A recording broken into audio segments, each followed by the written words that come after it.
उद्योग मंत्री हर्षवर्धन चौहान के साथ कई घंटे तक चली बैठक में कोई नतीजा नहीं निकल पाया और इसी के बाद ट्रक ऑपरेटर्स ने फिर से अनिश्चितकालीन हड़ताल जारी रखने का ऐलान कर दिया। जानकारी के अनुसार बातचीत में कंपनी माल ढुलाई का रेट 9 रुपए और 10 रुपए प्रति टन प्रति किलोमीटर देने को तैयार थी, मगर बैठक में उसने वो रेट देने से मना कर दिया और कंपनी अब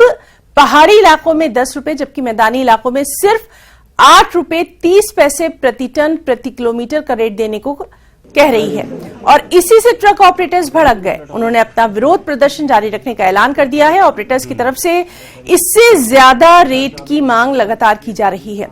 बीच का रास्ता निकालने की भी यहां पर कोशिशें लगातार हम देख रहे थे, लगातार बैठकों में की जा रही थी।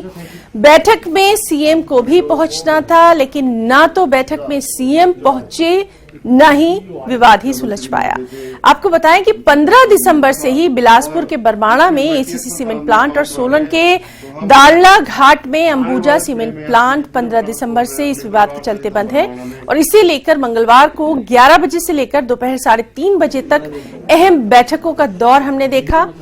लेकिन बैठक में कोई समाधान निकल नहीं पाया। हमारी संजय अवस्थी जी, राजेश धर्मानी जी, मैं और हमारे ऑफिशियल्स ने उनके सीओ से भी बात की और सीओ साहब ने रेट कोट किया है जो 10 रुपए पर किलोमीटर फॉर सिंगल एक्सल है और 9 रुपए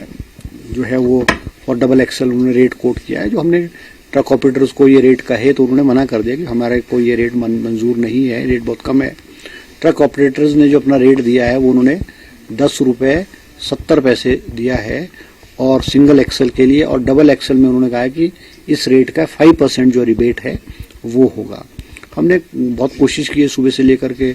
बात कर रहे थे, मगर किसी वजह से वो बात नहीं बन पाई है और ये जो वार्तालाप है हमारी जो है ये खत्म नहीं हुई है, इट इज कंटिन्यूइंग और हम दोबारा भी उनसे बात करेंगे और उन्होंने कहा है कि हम इसमें सोचेंगे और को पूछेंगे, तो जैसा भी होगा we will continue it. Company अपने किसी भी फार्मूले पे, किसी भी डिजिट पे स्टैंड बाय नहीं कर रही है। पिछले कल जो 9 और 10 का एक आंकड़ा हमारे समक्ष आया था, आज कंपनी ने उससे हटके जो इनके सीईओ यहाँ पे मीटिंग में आए वो 9.5 और 10 का उन्होंने एक नया फ्रेट हमारे सामने रखा जो कि 8.5 और 10 का, जो कि पिछले कल से भी कम है। तो ये बड़े खेद का विषय है कि कंपनी यहाँ लोगों के साथ एक खेल खेल रही है और लोगों को एक यहाँ पर परेशानी खड़ी करनी चाहती है। और सीधे रुख करेंगे हमारे साथी राजेंद्र शर्मा का। राजेंद्र लगातार हमारे साथ मौजूद हैं। राजेंद्र, कल बैठक जब हो रही थी उस वक्त ही हम बात कर रहे थे, उम्मीदें जरूर की जा रही थी लेकिन नतीजा कुछ निकल कर नहीं आया है और आगे की राह जो है वो भी आसान नहीं नजर आ रही है।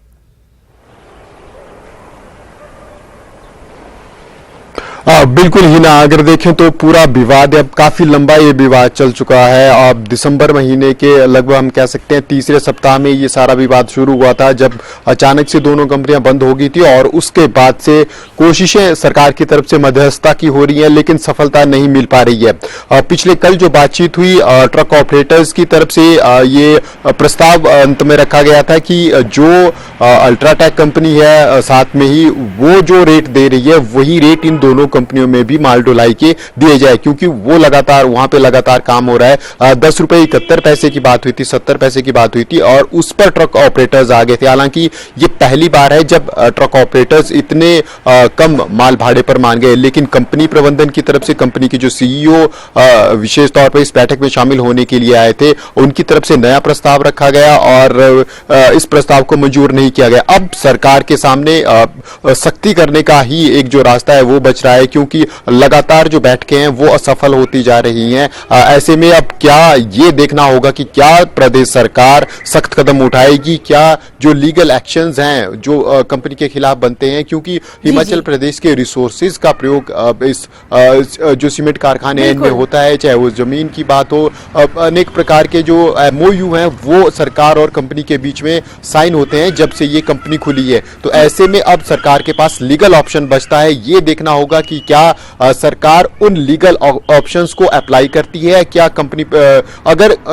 कंपनी प्रबंधन कंपनी शुरू करने की इच्छा नहीं रखता है या फिर इसी प्रकार से अड़ियल रवैया कंपनी की तरफ से रहता है जैसा कि उद्योग मंत्री ने कहा, तो क्या फिर सरकार टेक ओवर करेगी या फिर कोई और रास्ता निकालेगी? क्या ये अब बड़ा सवाल सरकार के सामने है, जनता के सामने है कि सरकार किस रास्ते को अब अपनाती है, क्योंकि बातचीत की बातें अब सरकार जरूर दावा कर रही है, उद्योग मंत्री ने जरूर कहा कि अभी बातचीत बंद नहीं हुई है, कोशिशें की जा रही है, लेकिन लगातार जो कोशिशें की जा रही है वो असफल हो गई हैं और तीसरा महीना अब हम कह सकते हैं कि तीसरा महीना जारी है और ये भी खत्म होने को है। ऐसे में ट्रक ऑपरेटर्स के ऊपर भी बड़ा संकट है। राजेंद्र, और आज का दिन काफी अहम रहने वाला है, शायद कोई बातचीत हो, बात बन जाए, इस पर लगातार नजर बनी रहेगी। राजेंद्र, बहुत बहुत शुक्रिया आपका तमाम तर जानकारी के लिए।